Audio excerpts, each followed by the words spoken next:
행복한 안식일입니다. 보는 것이 은혜라는 귀한 또 특징을 인하여 감사합니다.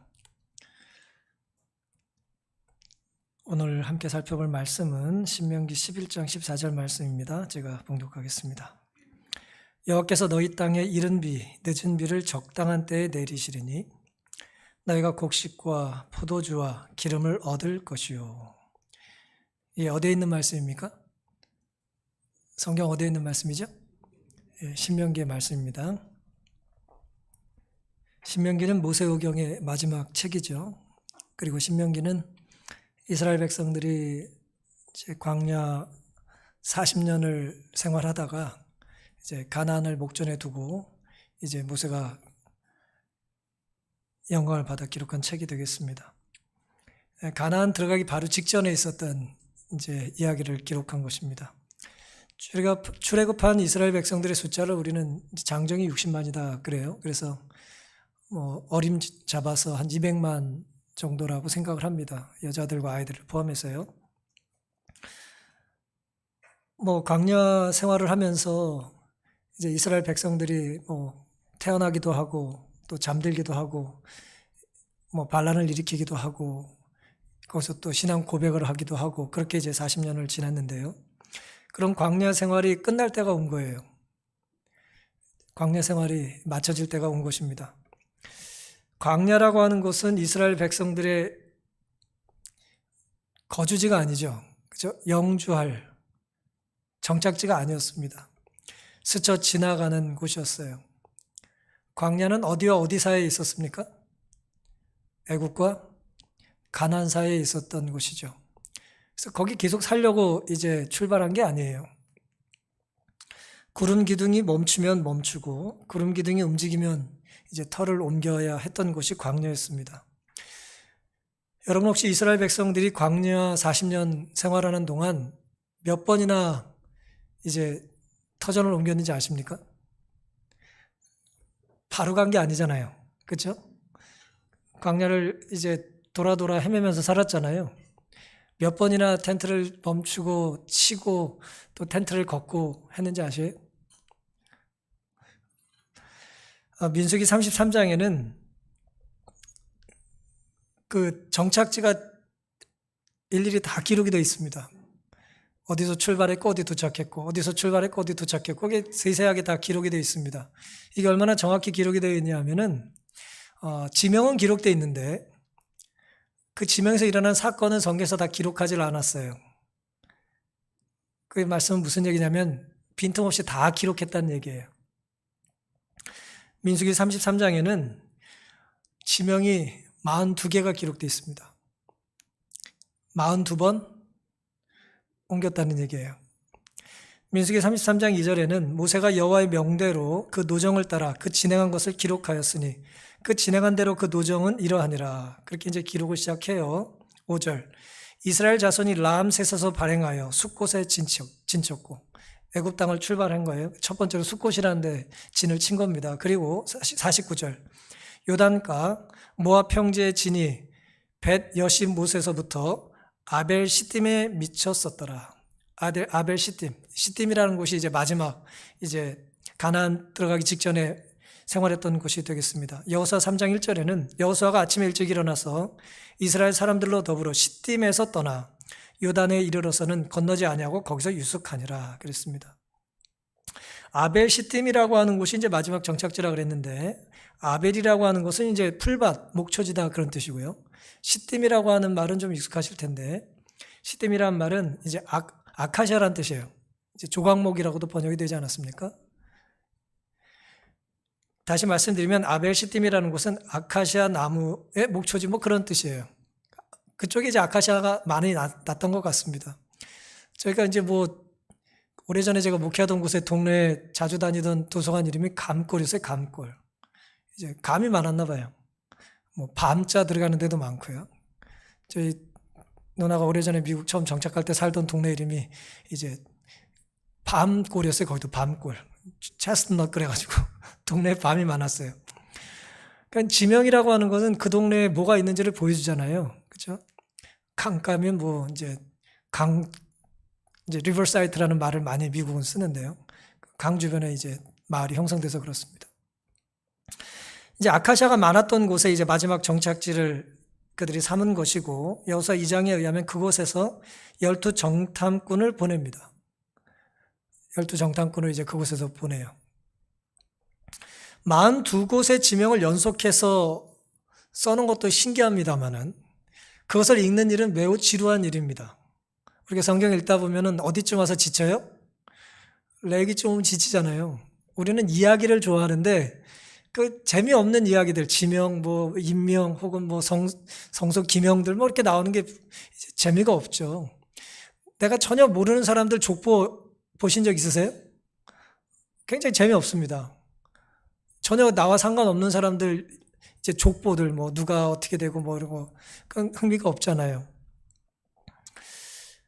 근데 하나님께서는 왜 이스라엘 백성들의 여정을 하나도 빠짐없이 건너뛰지 않고 모세에게 기록하게 하셨을까요? 오늘 어떻게 보면 우리에게는 별 의미가 없을 수는 있겠으나 당시 출애굽을 직접 경험한 사람들에게는 그 지명 하나하나와 뭐가 있어요? 하나하나마다 추억이 있습니다. 그때 어떤 상황에서 내가 거기 터전을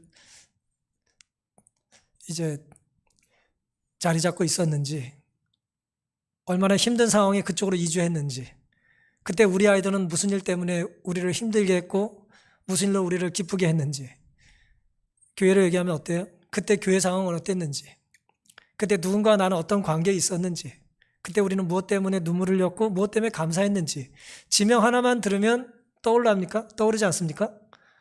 우리가 다 기억하고 사는 존재이기 때문에 떠올릴 수 있어요. 지명이라고 하는 것은 우리가 그 곳을 단순히 공간만 점령한 것이 아니라 그곳에서의 출입, 들어가고 나올 때 모든 상황과 정황과 기억들을 다 회상할 수 있는 그런 이야기거리가 되는 것입니다. 그래서 지명을 기록할 때에, 그걸 읽을 때에 출애굽했던 사람들, 특별히 모세는 당시의 이야기를 다 떠올릴 수가 있었던 것이죠. 생생하게 기억할 수 있었던 거예요. 뭐 지난주 안식 오후에도 남자분들 몇 분이 이제 군대 얘기하던데요. 몇십 년 전 얘기를 자꾸 떠올리는 거예요. 생생하게. 뭐 중고등학교 때 이야기들 생생하게 기억하는 거죠. 여자분들은 뭐예요? 처음 시집 와가지고 고생했던 이야기를 생생하게 떠올리는 것입니다. 수십 년 전 이야기예요. 근데 그때 상황과 지명을 기억하면 그때 이야기들을 언제든지 이제 꺼집어낼 수가 있는 것이죠. 그렇다면 3,500년 전 출애굽 세대에게 그토록 의미 있었던 그 일이 오늘 우리랑 무슨 상관이 있냐는 거예요. 그들에게 의미가 있었어요. 근데 오늘 우리에게 무슨 의미가 있습니까? 오늘은 좀 제목이 좀 거창합니다만은 구원받기 적당한 때는 언제인가라는 제목을 한번 정해봤습니다. 신명기 12장 14절인데요. 이런 40년간의 지명과 또 마지막 가나안을 목전에 둔 사람들에게 하나님께서 주셨던 말씀입니다. 과연 구원받기 적당한 때는 언제일까요? 신명기 11장 1절과 13절, 14절을 제가 읽겠습니다. 그런즉 너희 하나님 여호와를 사랑하여 그 직임과 법도와 규례와 명령을 어떻게 하라고요? 항상 지키랍니다. 3,500년 전에만 지키라고요? 아니에요. 10대들만 지키라고요? 아닙니다. 공간과 시간을 초월해서 항상 지키라는 거예요. 하나님을 사랑하고 하나님이 주신 법을 지키라는 것입니다. 13절. 내가 오늘날 너에게 명하는 나의 명령을, 오늘날은 당시만 오늘날이 아니에요. 오늘 우리가 사는 시대에도 오늘날이 되는 거예요. 오늘 너희에게 명하는 나의 명령을 너희가 만일 청종하고 너희 하나님 여호와를 사랑하여 마음을 다하고 성품을 다하여 섬기면, 여기 반복되는 패턴이 느껴지십니까? 오늘이라고 하는 시간과 사랑해야 될 대상과 지켜야 될 율법이 나오는 거예요. 14절 주제 성경절입니다. 여호와께서 너희 땅에 이른 비 늦은 비를 적당한 때에 내리시리니. 아시는 것처럼 팔레스틴은 이제 가을에 씨를 뿌렸어요. 그러니까 씨를 뿌리게 적당하게 내린 비를 이제 이른 비라고 합니다. 계절적으로는 1월부터가 아니고 가을입니다만은 먼저 이제 씨를 뿌릴 때 내리는 비라 그래서 이제 이른 비라고 하고요. 이제 한 해가 바뀌어서 그 다음날 봄이 되면 이제 추수를 해요. 우리와 반대로. 그때 추수를 도와주는 비를 늦은 비라고 하는 것인데요. 하나님께서 그런 이른 비와 늦은 비를 적당한 때에 내리시겠다 그랬어요. 이 시간이 안 맞으면 어떻게 됩니까? 수확할 때 갑자기 많이 오거나 그러면 안 되잖아요. 그렇죠? 씨를 뿌릴 때 또 너무 가물거나 그러면 안 되지 않습니까? 하나님께서 적당하게 비를 주시겠다 말씀을 하셨어요. 너희가 곡식과 포도주와 기름을 얻을 것이다 그랬습니다.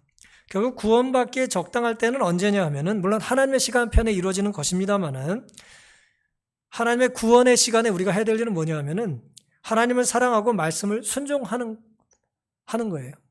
하나님을 사랑하고 우리가 순종할 때 우리는 뭘 경험할 수 있어요? 하나님의 구원의 손길을 경험할 수 있습니다. 물론 하나님의 구원이 일방적으로 우리에게 주어집니다만은 그 일방적인 구원조차도 마치 비를 주실 때에 그것을 엎어놓으면 우리가 물을 받을 수 없는 것처럼 하나님의 역사에 뭐 하는 게 필요해요? 순종함으로 반응하는 것이 필요합니다. 하나님이 우리를 로봇으로 만들지 않았어요. 생각할 수 있고 판단할 수 있고 느낄 수 있도록 우리를 만드셨기 때문에 우린 거듭된 실패를 통하여 배워야 될 게 있는 거예요. 하나님을 사랑하고 하나님의 율법을 지켜야 되는 것이죠. 그때 우리는 하나님의 구원을 경험할 수가 있는 것입니다. 우리에게 주어주신 이 직분들을 특권으로 여길 때 하나님께서 우리에게 제공해 주신 예배의 장소를 특권으로 여길 때에 하나님께서 우리에게 할 일을 주시고 예배드릴 수 있는 자유를 주실 때에 그 기회에 순종함으로 우리는 구원을 경험할 수가 있는 것입니다. 하나님께 축복받을 조건은 어제나 오늘이나 내일이나 영원히 동일합니다. 하나님을 사랑하고 하나님께서 원하시는 법을 따르고 순종하는 것입니다. 하나님을 사랑하면 하나님께서 주신 직임을 부담으로 여기기보다는 선물로 여기지 않을까요? 내가 정말 좋아하는 누군가 있어요. 내가 정말 닮고 싶은 누군가가 있어요. 근데 그 사람이 나를 알아보고 나만 알아야 되는데 그 사람이 모자라거든 나를 알아주고 나에게 뭔가를 부탁을 해요. 그럼 기쁠까요? 안 기쁠까요? 안 기뻐요? 기쁘겠죠. 얼마나 기쁘겠어요. 예를 들어 여러분들이 한 30년, 40년 전에 젊은 시절로 돌아가셔가지고 어르신들께서는 혹은 젊은 분들은 여러분이 꿈에 그리는 누군가를 떠올려 보세요. 그 사람이 음악가든 예술가든 문학가든 어떤 영웅이든 간에 여러분의 기억 속에 그분이 여러분을 알아보고 자기와 같이 시간을 보내줘 가면 좋겠어요? 안 좋겠어요? 좋죠. 왜 안 좋겠습니까? 그런 거예요. 우리가 하나님을 사랑하면 하나님 우리에게 맡겨주신 일을 특권으로 여기고 감사하게 여기게 되는 거예요. 심지어 자랑거리로 여기는 것입니다. 저는 아직도 초등학교 1학년 시절에 1978년이죠. 초등학교 시절에 제 담임 선생님이 저한테 심부름을 시켰을 때 그 감동을 아직도 잊을 길이 없어요. 저희 반에 한 70명 가까이 있었거든요. 진짜 지금 생각하면 진짜 가난하던 시절 아닙니까? 애들 잘 씻지도 못하고.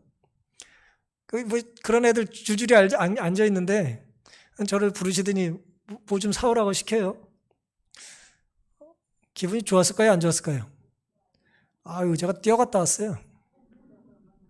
막 뛰어갔다 왔습니다. 그리고 한 3년쯤 지나서죠. 한 옆반의 선생님이 또 저에게 또 불러가지고 자기 아들 장난감을 조립해 주래요. 왜 저한테 그걸 시켰는지 잘 모르겠습니다만은 저를 지나가는데 붙잡아가지고 우리 아들 장난감 좀 네가 좀 조립을 해줘라 그래가지고 집에 안 가고 쭈그리고 앉아가지고 그거 조립해 준 기억이 아직도 생생해요.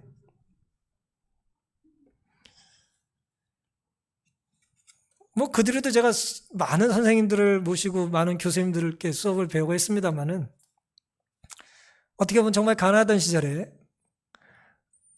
풍요롭지 못하던 시절에 하늘같이 느꼈던 그런 선생님들의 어떤 작은 부탁들이 어린 시절에 저에게는 굉장한 기쁨과 어떤 자랑거리로 아직도 남아있어요. 사랑하는 존재의 부탁은 달콤하고 감미롭고 행복한 느낌을 가져다 줍니다.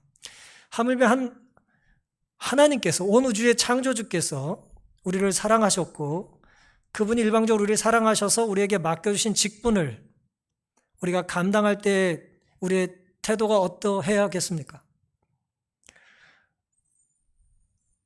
우리가 어떤 마음으로 예배를 드리고 어떤 마음으로 하나님께서 맡겨주신 직분을 감당해야겠습니까? 무게감은 사랑에 반비례해요. 사랑하면 무게를 잘 느끼지 않아요. 우리가 사랑이 없기 때문에 때로 무겁게 느끼는 것입니다. 100년을 살다 보니라고 하면 이제 수필집을 남기신 우리 김영숙 교수님 얘기인데요. 제가 몇 차례 말씀을 드렸습니다만은 이분이 평생 철학자로 살았던 분인데 1세기 넘게 살면서 이제 이분이 물론 이 수필집은 100년째 살기 전에 쓰신 겁니다만은 아직도 살아 계세요. 이분이 행복의 정의를 이렇게 내립니다. 사랑하는 마음으로 수고하는 삶이 곧 행복이라는 거예요. 누군가를 위해서 수고할 때 그 수고의 대상, 내가 사랑해서 하는 그 수고, 그런 느낌은 행복하다는 거예요. 그게 행복이라는 거예요. 물질이 많이 있어야 행복한 게 아니고, 사람들이 내 이름을 자꾸 알아줘야 행복한 게 아니고, 내가 사랑하는 사람을 위해서 수고하는 것이 행복하더라 라는 거예요. 하나님의 은혜와 사랑을 경험하면 누구든지 하나님을 사랑하지 않을 수 없겠죠. 사랑 없는 섬김은 시간을 정해둡니다. 빨리 뭐 하고 싶어요? 빨리 해치우고 싶어요. 끝내버리고 싶은 거예요. 하지만 사랑하는 마음으로 하는 섬김은 시간이 끝나기를 원하지 않아요. 계속됐으면 좋겠어요. 사랑 없는 관계는 가끔 어쩌다 간헐적으로 좋을 수 있을지 모르지만 계속적인 매력을 느낄 수는 없습니다. 하지만 시간이 지나도 매력을 느낄 만한 사랑스러운 사람은 그 사람의 외모 때문이 아니라는 걸 우린 잘 알죠. 그 속에 살아계신 하나님 모습 때문에 그래요. 누군가는 시간이 지나도 점점 아름답게 느껴지는 사람들이 있습니다. 말씨라든지 태도라든지 어떤 인품과 인격의 향이 짙어지는 거예요. 뭐 때문에 그래요? 그분이 아침에 드신 된장찌개 때문에 그런 게 아니에요. 그 속에 누가 계시기 때문이에요? 하나님이 좌정에 계시기 때문에 그렇습니다. 우린 따라서 하나님의 모습을 발견할 때 행복과 기쁨을 맛보는 거예요. 저 사람 훌륭한 사람이다라고 하는 건 나와 취미가 같기 때문이 아니라 나와 전혀 다른 사람이라 할지라도 기질적으로 그 안에 하나님께서 살아계시고 그의 삶을 선한 길로 인도해 주시기 때문에 우린 그걸 목도하고 기쁜 거예요. 동참하면 더 기쁠 것입니다. 사람이 주님을 닮고 하나님의 성품을 반사하게 되면 우린 행복을 맛보게 되는 것이죠. 닮기 위해 가장 좋은 비결이 뭘까요? 그 닮고 싶은 사람을 뭐 하면 돼요? 사랑하면 돼요. 사랑하면 닮는 게 어렵지 않습니다. 똑같잖아요. 부부가 사이 좋으면 똑같잖아요. 말하는 것도 비슷하고 행동하는 것도 비슷하잖아요. 그렇죠? 근데 둘만 서로 닮으면 안 됩니다. 그건 좀 곤란할 수 있어요. 그 커플은. 누굴 닮아야 돼요? 그 사이에, 그분의 삶 사이에, 그 두 관계 사이에 예수 그리스도가 계셔야 되는 거죠. 서로 닮아간다고 희망이 있는 건 아니고 서로의 닮음 속에 누가 계셔야 돼요? 하나님이 계셔야 하는 것입니다. 그리스도의 십자가가 높이 세워질 때에 그 사랑이 기초된 순종이 우리를 아름답게 변화시켜 줄 것이고 그런 공동체와 그런 가정은 구원을 경험하게 될 것입니다. 또 구원을 받기 적당한 때는 무엇이냐 하면은 내가 아는 것을 부인하지 않을 때예요. 2절부터 보시면 너희의 자녀는 알지도 못하고 보지도 못하였으나 너희가 오늘날 기억할 것은 너희 하나님 여호와의 징계와 그 위엄과 그 강한 손과 표심팔과 애굽에서 그 왕 바로와 그 전국에 행하신 이적과 기사와 또 여호와께서 애굽 군대와 그 말과 그 병거에 행하신 일 곧 그들이 너희를 따를 때에 홍해 물로 그들을 덮어 멸하사 오늘까지 이른 것과 또 너희가 이곳에 이르기까지 광야에서 너희에게 행하신 일과 계속해서 부연해서 설명하고 있는데요. 지금 하나님께서는 출애굽을 경험한 세대, 출애굽을 경험한 세대와 출애굽을 경험하지 못한 세대를 비교하고 계십니다. 출애굽을 경험하지 못한 세대는 어떤 세대예요? 광야에서 태어난 세대죠. 광야에서 태어난 세대예요. 그리고 너무 어려서 출애굽을 기억을 못할 수도 있겠죠. 너무 어려가지고. 결국 하나님께서는 모세에게 출애굽을 경험한 세대와 출애굽을 경험하지 못한 두 세대를 비교하면서 뭐라고 말씀하셨냐면은 출애굽을 경험한 세대는 알고 기억한다고 말씀하셨고 경험하지 못한 세대는 당연히 알지 못하니 기억할 것도 없다는 거죠. 그렇다면 어떻게 경험해보지 않은 세대에게 내가 경험하고 아는 것을 알려줄 수 있겠습니까? 성경은 오늘날 너희가 오늘날 기억할 것은 이라고 하는 말씀을 우리에게 주셨어요. 거기 답이 있습니다. 오늘날 기억할 것은, 기억하다는 얘기는 사실 그 앞에 안다라고 하는 말과 같은 단어예요. 너희가 아는 것과 기억하는 게 같은 개념으로 이제 설명을 했습니다. 우리말은 다릅니다만은. 우리가 아는 건 뭐예요? 하나님께서 우리를 어디서부터 구원하신 거예요? 애굽으로부터 우리를 나오게 하셨다는 걸 기억하는 거예요. 아는 거예요. 그리고 내가 아는 것을 잊어버리지 않기 위해서 자꾸 뭐 해야 합니까? 생각해야 돼요. 그리고 내가 잊지 않기 위해서 계속해서 뭐 해야 돼요? 가르쳐줘야 합니다. 말을 해야 돼요. 구원의 역사를 생각하고 베푸신 은혜를 잊지 않는 것이 제대로 우리가 알을 유지하는 비결입니다. 왜 자꾸 10년, 20년, 30년 전 이야기가 자꾸 이제 기억이 나는지 아세요? 기억날 때마다 이야기를 하기 때문이에요. 내가 생각났던 걸 말하지 않으면 잊어버리게 돼요. 쓰지 않고 말하지 않고 생각하지 않으면 다 잊어버려요. 근데 나도 모르게 내가 5년, 10년, 20년 전에 30년 전에 있었던 이야기를 뭐 하는 거예요? 생각날 때마다 얘기하는 거예요. 그러니까 그게 자꾸 뭐예요? 안 좋은 생각을 하면 기분 나쁘고 아주 열받는 거고, 좋은 생각을 하면 어때요? 기분 좋고 행복해지는 거예요. 오래전 이야기입니다만은 기억하고 말함으로, 증거함으로, 누군가는 글을 씀으로, 누군가는 연주함으로 상기시키고 유지할 수 있는 것입니다. 하나님을 만난 이들은 자신의 경험을 잊어버리지 않기 위해서 자기의 경험을 알려야 하는 거예요. 여긴 지금 자녀라고 말을 했습니다만은 오늘 선교회장님 말씀하셨던 것처럼 내가 만난 하나님, 내가 받은 구원을 뭐 해야 돼요? 증거하며 사는 것이 교회의 존립 이유입니다. 우리가 말하지 않고 전해주지 않는다면 교회는 굳이 있을 필요가 없어요. 신명기 6장 20절 후일에 너의 아들이 너에게 묻기를 우리 하나님 여호와의 명하신 증거와 말씀과 규례와 법도가 무슨 뜻이냐 하거든. 자네들이 물을 거라는 거예요. 우리의 어떤 영적인 삶의 모습을 보고 이게 무슨 뜻입니까? 라고 물으면 너는 너의 아들에게 이르기를 우리가 옛적에 애굽에서 바로의 종이 되었더니 여호와께서 권능의 손으로 우리를 애굽에서 인도하여 내셨나니 알지 못하는 그들에게 내가 알고 있고 기억한 것을 뭐 해주라는 거예요? 전해주라는 것입니다. 사랑하는 성도 여러분, 모세는 오늘까지 이른 것과 그랬어요. 신명기 11장 4절 후반부에 그 다음에 이곳에 이르기까지라는 표현을 사용합니다. 굉장히 흥미로운 표현이죠. 오늘까지 시간적인 의미고요. 이곳까지 공간적인 의미예요. 광야 42곳을 42곳이나 왔다 갔다 하면서 하나님께서 출애굽시켜서 여기까지 도착했다는 거예요. 이곳까지, 지금까지 시간과 공간적인 개념으로 하나님께서 우리를 구원해 주셨다라고 하는 것을 뭐 하지 말라는 거예요? 잊어버리지 말라는 거예요. 우리가 때로 이 다음의 행보가 두려울 때 있어요. 그렇죠? 다음이 어떻게 될지 모르잖아요. 하지만 뭘 기억해야 합니까? 하나님께서 우리의 과거에 이런 비슷한 어려움 속에서 우리를 지켜주셨나요? 그걸 비슷한 어려움이나 한 번도 없었다고 할 만한 분 계세요? 그분이야말로 애굽이 어떤 곳인지 모르는 거예요. 모르는 세대입니다. 하지만 적어도 이 시간 예배를 드리는 분들은 힘들고 지난한 시간들을 거쳐서 내일이 없을 것 같은 시간들을 극복하고 하나님께서 여전히 오늘까지 우리를 지켜주셨다는 것을 우린 고백할 수 있지 않습니까? 이곳까지 인도해 주셨어요. 지금까지 인도해 주셨다는 걸 우리는 믿음으로 고백할 수 있는 것입니다. 하나님의 구원은 상상이 아니라 실제예요. 오늘 이곳까지 하나님은 함께 하시고 구원해 주신 것입니다. 정말 죽을 것 같았던 어제가 있었어요. 살지 못할 것 같은 지난주가 있었습니다. 정말 그곳을 떠나면 잘못될지 모른다는 두려움이 있었던 곳이 있었어요. 하지만 그런 어려운 시간과 힘든 장소, 경험들을 극복하고 이곳까지, 여기까지 인도하신 하나님께 감사할 수 있게 되기를 간절히 바랍니다. 우리는 그 구원의 역사를 가르치고 고백하고 구체적으로 증거하며 살아야 하는 사람들이에요.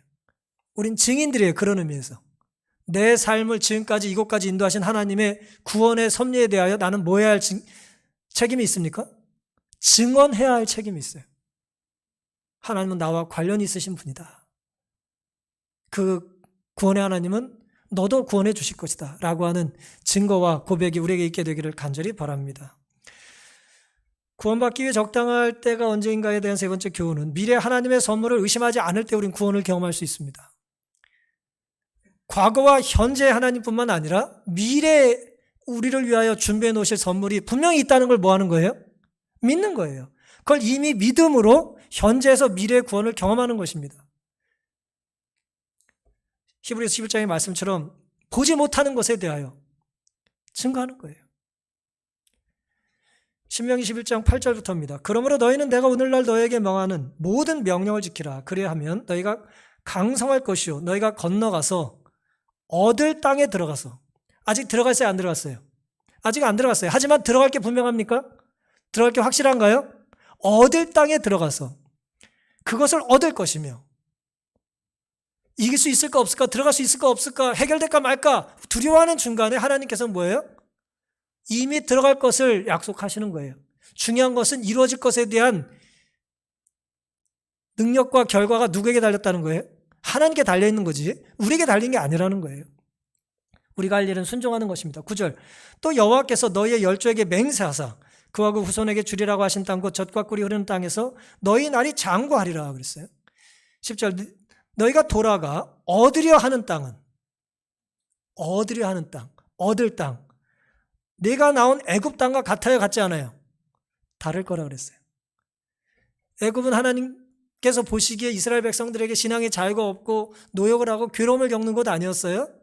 그러니 하나님은 그들을 끄집어내셔서 광야 40년의 훈련 시간을 통해서 이 인턴 과정을 다 마치고 훈련 과정을 다 마쳐서 이제 어디 들어가게 하셔요? 가나안에 들어가게 하실 그 길목에 목전에 있는 것입니다. 그때 하나님 하신 말씀이 뭐예요? 가나안은 애국과 다르다는 거예요. 다를 거라는 것입니다.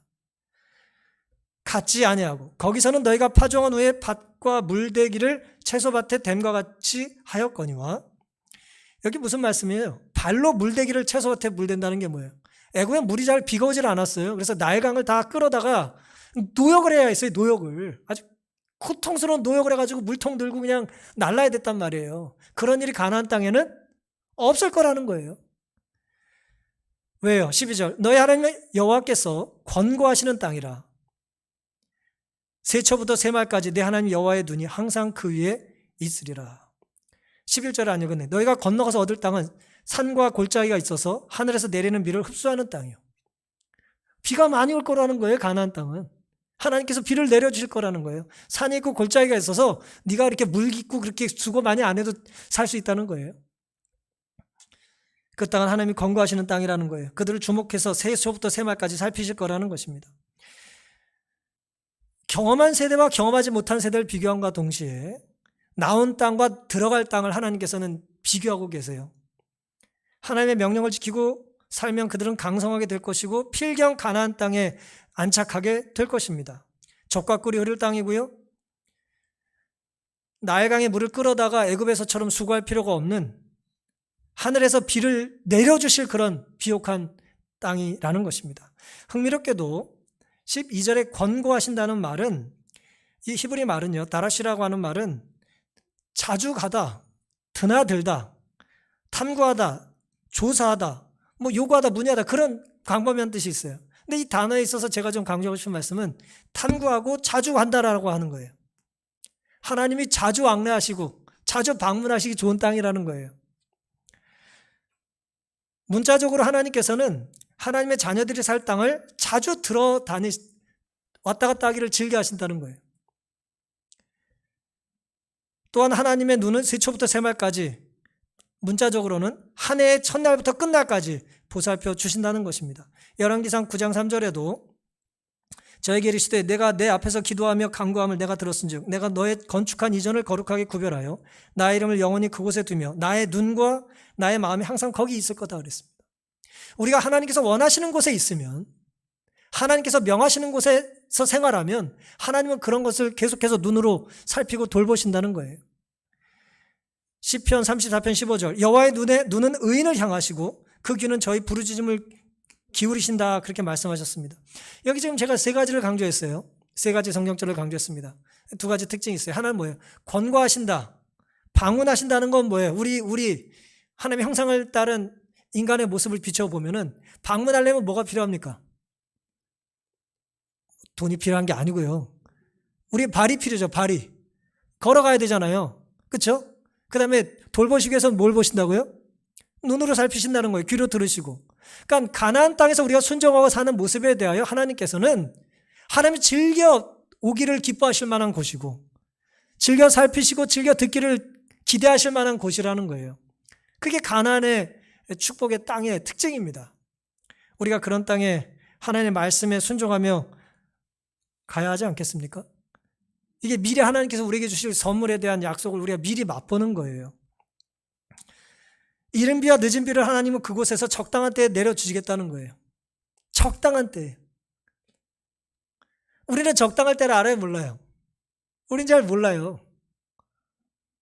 우리는 하나님의 시간표 안에 갈라디아 4장 4절 말씀처럼 때가 참에 예수님이 이 땅에 오신 것처럼 하나님의 거룩한 시간표 안에 움직일 때 우리의 관심은 때에 있어서가 때에 두지 마시고 어떤 특별한 사건만 주목하지 마시고 하나님 우리에게 원하시는 만고불변의 진리와 원칙에 우리가 순종하고 반응하는 게 중요해요. 세초부터 세말까지 그때나 이때나 그 사람이나 우리나 그곳이나 이곳이나 어제나 오늘이나 하나님을 뭐하고요? 사랑하고 하나님께 주신 율법에 뭐하고요? 순종하는 게 핵심이라는 거예요. 그게 오늘 우리가 하나님의 구원을 맛볼 수 있는 우리의 비결입니다. 신명기 11장 13절 14절 내가 오늘날 너에게 명하는 나의 명령을 너희가 만일 청종하고 너희 하나님 여호와를 사랑하여 마음을 다하고 성품을 다하여 섬기면 계속된 말씀이에요. 여호와께서 너희 땅에 이른 비 늦은 비를 적당한 때에 내리시리니 너희가 곡식과 포도주와 기름을 얻을 것이라 그랬습니다. 우리가 원하는 곡식과 포도주가 있죠? 그렇죠? 이건 은유적인 표현이에요. 상징적인 표현입니다. 물론 그들에게는 실제적인 표현입니다만은 3,500년이 지난 오늘 우리에게는 상징적인 표현이에요. 영적인 표현입니다. 오늘 우리에게 필요한 포도주가 있습니다. 물이 있어요. 그렇죠? 세워야 될 성전이 있고 감당해야 될 문제가 있습니다.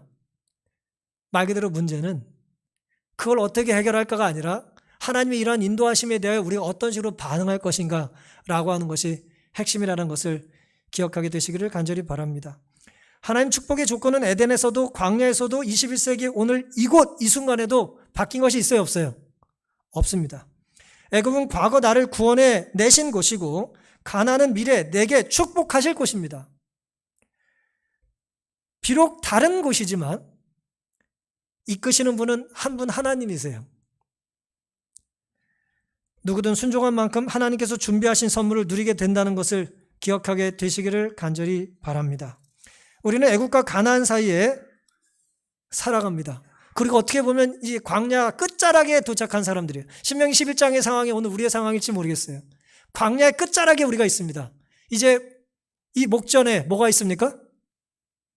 가나안이 있는 거예요. 하나님 그곳에서 우리에게 놀라운 선물을 주시겠다 마련하고 서 계세요. 그럼 선물을 준비하신 하나님께서는 그 선물을 능히 받을 수 있도록 요단강을 건널 때도 우리와 함께 하시고 가나안에 도착해서 하나님의 뜻을 성취하고 순종하는 모든 삶의 걸음걸음마다 우리와 함께 주시지 않으시겠습니까? 그걸 믿고 순종하며 사는 아름다운 선택이 우리 것이 되기를 간절히 바랍니다. 좋은 책이 하나 있어서 하나 소개를 좀 해드리겠습니다. 나온 지 오래된 책인데 1958년에 나온 책인데 한 10년쯤 전에 이제 개정판이 좀 나왔습니다. 책 제목은 이제 나이트라고 하는 책인데요. 이제 어두운 밤이다 뭐 그런 은유적인 그런 제목입니다. 엘리 위젤이라고 하는 노벨 평화상을 받은 이제 유대인이 기록한 책인데 이 사람은 이제 루마니아의 유대인이었어요. 유대인들은 나라 없이 흩어져 살았잖아요. 아프리카부터 온 유럽에 다 흩어져 살았는데 미국까지. 이제 2차 대전 전에 루마니아에 10대 시절을 보내던 이 사람이 이제 자기가 나중에 강제 수용소에서 이제 겪었던 이야기를 나중에 이제 프랑스를 거쳐 미국에 거쳐서 이제 언론인이자 이제 교수가 돼서 이제 기억을 한 내용을 기록한 것입니다. 1986년에 노벨 평화상까지 받았는데요. 15세 소년에 비친 강제 수용소의 참상을 이제 기록해 놨는데, 당시 이 책이 나올 때쯤에는 아이러니하게도 이 2차 대전 때 유대인들의 희생한 것에 대하여 그렇게 많은 것들을 강조하는 것에 대한 어떤 염세적인 회의적인 시각이 있었대요. 오늘날 오히려 더 쉬운 말로 인기 있는 서적이 됐는데 그때 말해도 뭘 자꾸 그런 얘기 하냐고, 그만 좀 얘기하라고, 뭐 그렇게 인기 있는 상황은 아니었대요. 근데 이 사람이 굳이 뭐하러 자기까지 더 펜을 들어가지고 이제 별로 인기도 없는 이 유대인들의 순환을 기록을 해야 되나라는 이제 회의감이 있었던 거예요. 내가 이걸 해야 되나? 사람들 알아주지 않고 책도 읽지도 않을 텐데 그런 고민들을 이제 했는데 그럼에도 불구하고 이 사람이 이 책을 이제 기록한 이유를 이제 한 가지 이야기를 통해서 제가 좀 들려드리겠습니다. 포로 수용소에 이제 끌려갈 때 한꺼번에 다 같이 끌려간 게 아니에요. 어느 날 갑자기 유대인들 다 잡아간 게 아니고 순차적으로 잡아갔어요. 특별히 이제 루마니아 예를 들면 이제 유대인들 중에 루마니아 사람이 아닌 유대인들을 먼저 잡아갔어요. 다시 말씀드리면 루마니아에 사는 유대인들이 루마니아 출신의 유대인이 아니고 외부에서 온 유대인들을 먼저 잡아갔어요. 뿌리가 없는 유대인이죠. 그러니까 그 지역에 뿌리가 없는 사람들. 근데 그 중에 누가 있었냐면은 모이셰라고 하는 사람이 있었어요. 이 비젤이 어렸을 때 이제 서로 지적인 신앙적인 대화를 주고받았던 아주 신실한 한 귀한 청년이 있었는데 가난하지만 믿음을 잃지 않고 아주 지혜로운 청년이었는데 예를 들어 이 친구를 비롯해서 이제 외국에서 들어온 유대인들이 먼저 잡혀갔어요. 그렇게 하루가 지나고 이틀이 지났는데 어쨌든 유대인인데 잡혀간 거예요. 외국 출신이라 그래서. 근데 나는 잡혀가요, 안 잡혀가요? 나는 루마니아 출신이가 안 잡아갔어요. 처음엔 두려웠는데 시간이 지나니까 어때요? 나는 안 잡혀가니까 아무렇지도 않았다는 거예요. 다 잊어버린 거예요. 아유, 나와 다른 유대인이다. 그렇게 생각을 하는 것이죠. 며칠이 지나고 몇 주가 지나고 몇 달이 지났습니다. 금방 다 잊어버렸다는 거예요. 유대인들 잡아간 것에 대해서. 어떻게 됐는지도 잘 모르겠고 소문은 무성하지만 확인하려고 하지도 않았다는 거예요. 그러다가 정상적으로 사람들은 장사를 하고 공부를 하고 애들은 뛰어놀고 했는데 어느 날 모이세라는 애가 이 젊은 친구가 돌아왔어요. 돌아와서 들려주는 얘기입니다. 헝가리 국경을 넘고 폴란드 영토를 지나 게슈타포 비밀 경찰이죠, 독일에. 그 사람들이 이제 그 사람들에게 인계가 됐고 트럭에 올라타서 시키는 대로 참호를 팠어요. 참호를 판 이후에 이 비밀 경찰들이 참호 앞으로 사람들을 끌고 가서 침착하고 느긋하게 한 사람씩 죽이기 시작했어요. 표현은 이렇게 되어 있습니다. 젖먹이는 공중으로 내던져 기관총의 표적이 되었다 그랬어요. 애들을 던지면 총으로 쏴서 죽였다는 거예요. 이 사건은 콜로메의 북은 갈라시아 숲속에서 일어났다는 거죠. 근데 이 모이세는 어떻게 도망을 쳤을까요? 기적이라고 할 수밖에 없는데 다리에 부상을 입었는데 이 큰 부상을 입은 걸 보고 죽은 척을 했더니 죽은 줄 알고 그냥 가버린 거예요. 어쨌든 기적적으로 살아서 돌아왔어요. 끔찍한 이야기들을 자꾸 해줍니다. 자기 이야기를 자기가 어떤 걸 겪었는지 계속 얘기를 해줘요. 독일 사람들이 우리를 죽였다. 유대인들을 죽였다. 너희들도 안전하지 않다. 계속 얘기를 해줍니다. 근데 사람들이 그 말을 들었어요, 안 들었어요? 안 들었어요. 들으려고 하지 않았다고 그랬어요. 헛것을 봤다고 말하거나 미쳐버렸다고 말하거나 동정을 살려고 한다고 조롱했다고 그랬어요. 그때 모이샤가 울면서 애걸했습니다. 여러분, 내 말을 들어보십시오. 내가 원하는 건 그것뿐입니다. 돈도 동정도 필요 없고 내 말 한 번만 들어달라는 게 그 사람의 요구였어요. 해질 무렵의 기도와 저녁 기도 시간 사이에 계속해서 회당에 와가지고 유대인들이 모일 때마다 그 경고를 해줬습니다. 그랬는데 이 주인공, 이 어린 시절에 그렇게 친하게 지내던 이 사람 주인공도 위젤도 그 말을 들어주지 않았다 그랬어요. 엘리 위젤도 들어주지 않았는데 누가 듣겠어요? 친한 사람도 듣질 않는데. 그때 모이세가 이렇게 말을 합니다. 모두가 내가 미쳤다고 생각해. 그러면서 닭똥 같은 눈물을 흘렸답니다. 한 번은 모이세에게 왜 사람들이 당신 말을 믿어주길 바랍니까? 저라면 믿어주든 말든 신경 쓰지 않을 겁니다. 라고 이제 엘리 위젤, 이 책의 저자가 아주 되바라지게 질문을 했습니다. 그랬더니 모이세가 시간을 잊으려던 듯 눈을 감고 넌 이해 못해 라고 말을 했어요. 넌 이해 못해. 난 기적적으로 살아남았어. 용케 되돌아왔지. 그런 힘이 어디서 나왔는지 아니? 난 시게트로 돌아와서 구사일생으로 살아남은 이야기를 너에게 들려주고 싶었어. 왜요? 왜 살아남은 이야기를 들려주고 싶었을까요? 아직 시간이 있을 때 네가 채비를 할 수 있도록 말이야. 내가 이 말을 들려주니까 너는 뭐 하라는 거예요? 아직 기회 있을 때 도망가라는 거예요. 그때까지는 유대인들이 잡혀가지 않고 마음대로라기보다는 이동이 자유로웠어요. 그때만 해도.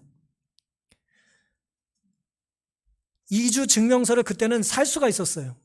돈을 주고 살 수 있었어요. 그래서 주인공이 아버지한테 이스라엘로 돌아가자고 계속 얘기했는데 아버지가 가질 않습니다.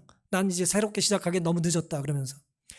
요즘 뭐냐 하면은 이 사람 말을 아무도 듣지 않고 결국은 뭐예요?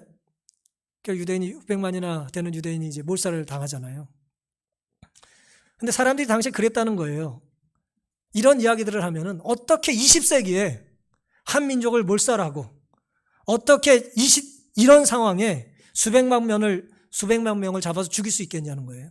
그런 얘기를 했다는 거예요. 제가 이 책을 읽으면서 무슨 생각을 했는지 아십니까? 우리가 비슷한 질문을 지금도 해요. 지금 21세기야. 21세기에 그런 일이 있겠어?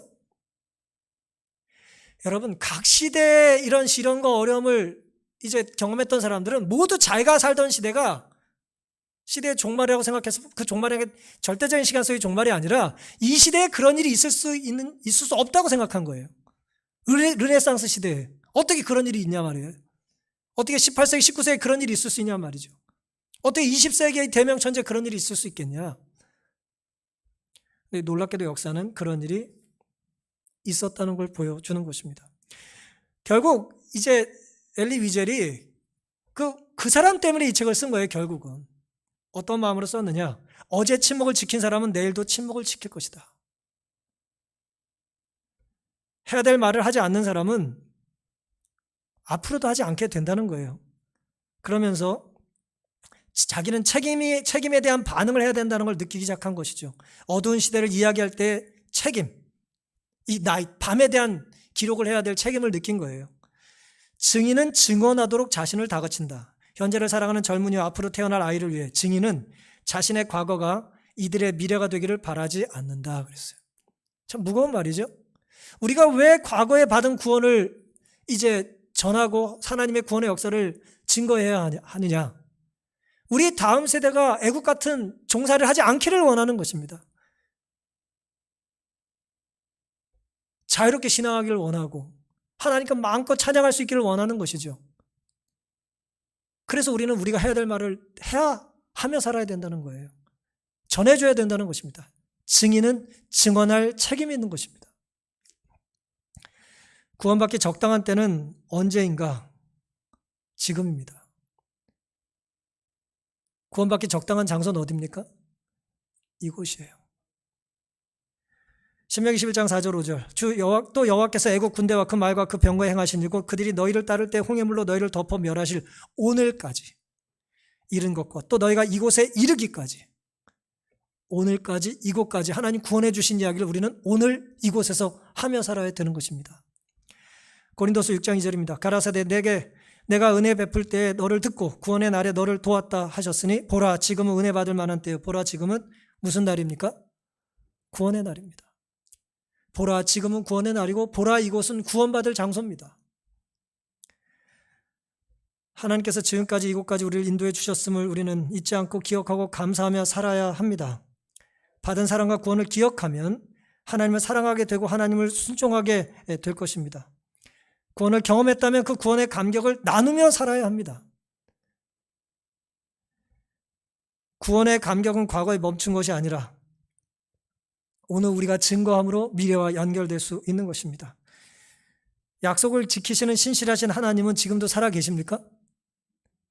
하나님은 지금도 살아 계십니다. 그러니 하나님께서는 하나님이 하신 그 약속을 지켜주실 거예요. 어떤 약속을 지켜주십니까?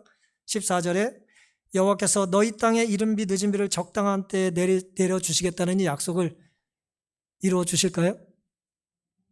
그걸 이루어 주실 겁니다. 이른 비와 늦은 비는 메마른 땅이만 필요한 게 아니라 다 망가져버린 우리의 이 영적으로 타락해버리고 이 갈라져버린 우리의 심령에도 필요합니다. 성령이 필요한 것이죠. 성령의 단비가 오늘 우리에게 충만히 임하셔서 우리 일상에서 하나님을 경험하고 우리를 구원해 주신 하나님의 역사를 내 과거 구원받은 역사에 대하여 증인으로서 증언하며 책임감 있는 삶을 살아갈 수 있는 우리가 되기를 바라면서 오늘 말씀을 마치겠습니다.